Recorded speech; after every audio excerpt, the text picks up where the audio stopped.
Gravy मसाला आहे. याच्यामध्ये भरल्या वांग्यापासून नॉनव्हेज पर्यंत सगळ्या गोष्टी करू शकतो आपण.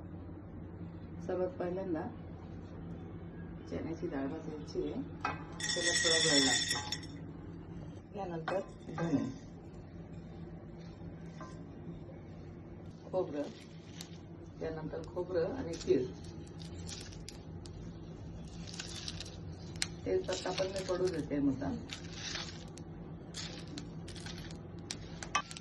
एक छानपैकी भाजल्यावरती त्या सर्व मसाल्याच्या वस्तू टाकून द्यायच्या. त्यात मिरे, नागकेसर वगैरे, छोटी विलायची, मोठी विलायची, दालचिनी, छोटं जिरं आणि शहाजिरं असं सर्व. गॅसची फ्लेम हे सर्व भाजताना एकदम स्लो आहे.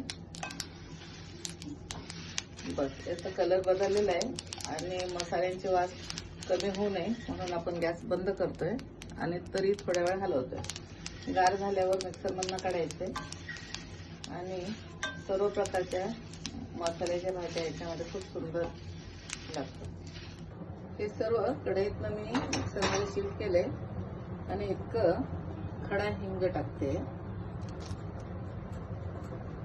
हे मिक्सर मधून आता छानपैकी मी बारीक करून घेतलेले.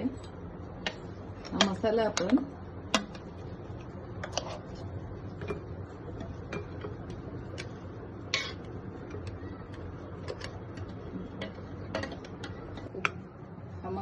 एक चमचा, फक्त एवढा 1 चमचा क्वांटिटी मध्ये घेऊन कच्चा कांदा किंवा फ्राय केलेला कांदा किंवा गॅसवर काळा केलेला कांदा, लसूण, अद्रक, टोमॅटो, कोथिंबीर वगैरे मिक्सरमधनं काढून खूप सुंदर भाज्या, चविष्ट भाज्या करू शकता.